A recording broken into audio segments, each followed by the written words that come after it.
What is depreciation and how in the world does it affect rental properties? If you've asked yourself this question, you definitely clicked on the right video. So when it comes to rental properties, bonus depreciation is something that's vital to consider every single year. It's a very important concept in the real estate industry that can have a major effect on rental property owners and managers. Whether you're a personal property owner or manage rental properties, depreciation is something that should definitely be included in your finances. And for a more comprehensive look at the most important accounting elements that every property manager should know, I'll leave a link to our blog in the description.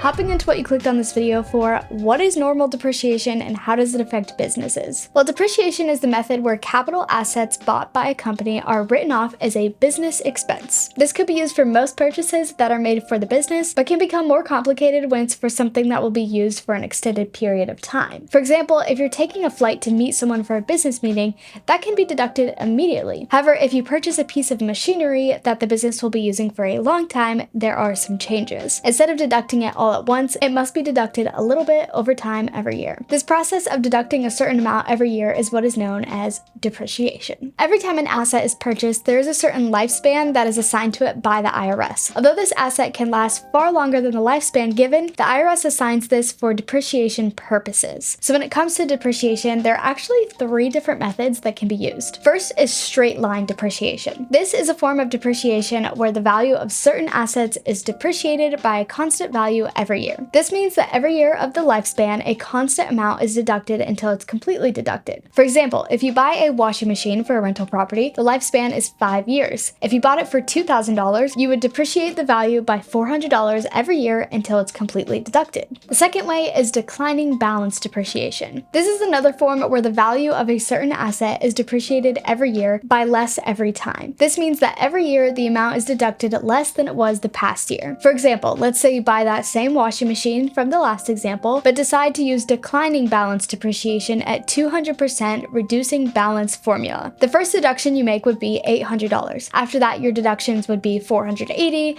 $288, $172.8, and then $260. Note that the final payment was actually higher than the fourth payment. When this is the case, the IRS requires you to switch to straight line depreciation the first year that there is a greater or equal deduction. And the last method for depreciation, and the one I'm going to talk the most about, is bonus depreciation. This method involves taking a very large depreciation for the first year and taking smaller amounts in the following years. So if you go back to the washing machine example one more time, if you bought it for $2,000, you can deduct a first year bonus depreciation of 50% the first year and deduct only $250 for the remaining years. This method of depreciation could be very useful for rental real estate properties and property managers as well. However, there are some laws and regulations surrounding this method that can change how it is used. So let's dive into bonus depreciation for rental properties. Although this method of depreciation may sound promising for rental property owners, it must be made clear that bonus depreciation cannot be used for actual properties. The reason for this is because of the lifespan assigned by the IRS. For rental properties, there is a depreciation period of 27.5 years. This creates a problem because the maximum depreciation period for an asset to be depreciated using bonus depreciation is 20 years. I know it's a lot of depreciation words. I hope you're following along. Let's continue. So now you might be thinking, how can I use it as a rental property owner? Well, there's actually many assets other than the property itself that can be depreciated while using bonus depreciation. I'm going to go over all the ways that rental properties can use this method to their advantage. Although the property itself cannot be taken out as a tax deduction at once, you can depreciate land improvements. Since most land improvement jobs have a 15-year depreciation period, you're able to use the bonus depreciation for these expenses.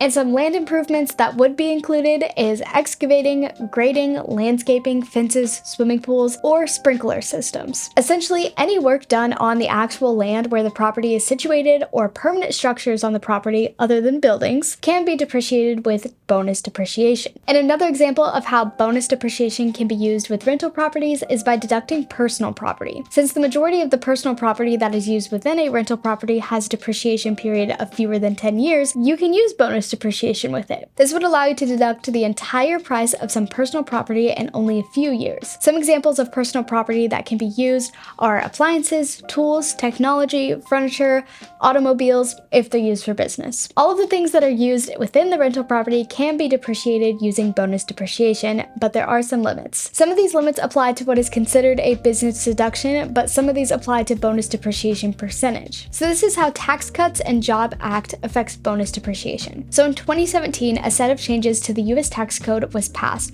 which made significant changes. Most of these changes had to do with an individual's taxable income and business income. However, there were also changes on how depreciation works. One of the most significant changes had to do with the limits that people had for bonus depreciation. So before, the bonus depreciation percentage was only 50%, but after 2018, a Section 179 deduction could be depreciated by 100%. This is a major change because it means that any qualified property placed in service after 2018 can have a 100% bonus depreciation percentage. These changes extended bonus depreciation to be used for used property that is placed in service instead of just new property. It is also important to note that these provisions will expire in 2023 unless Congress passes them again. If the Tax Cuts and Jobs Act is not renewed, the percentage for bonus depreciation will change every year. In 2023, the rate will be 80%, decreasing by 20% every year until it reaches 20% in 2026. Also, note that there is no dollar limit on how much can be depreciated by bonus depreciation every year. Even if the deduction causes you to have a net operating loss, you can still perform it. To wrap up, depreciation is a strategy that could prove very profitable for a business that has many operating costs. It allows property managers and business owners to get something more out of their assets and achieve some tax breaks. Especially with bonus depreciation, taxpayers have the opportunity to save thousands on their taxes simply by taking the extra step to deduct all of their business expenses. The only trade-off is that it would only be for a year, as the following deductions would be far smaller. After watching this video, it should be clear that these opportunities can help you in many ways, even if you aren't a property owner. It's important that you consider yourself and your business to decide whether or not it's a good decision. And if you're still not sure, you should definitely speak to an experienced tax professional to make sure you're making the best decision. And for more property management content, make sure to hit subscribe. And if you loved this video, give it a thumbs up, and I will see you in the next one. Bye!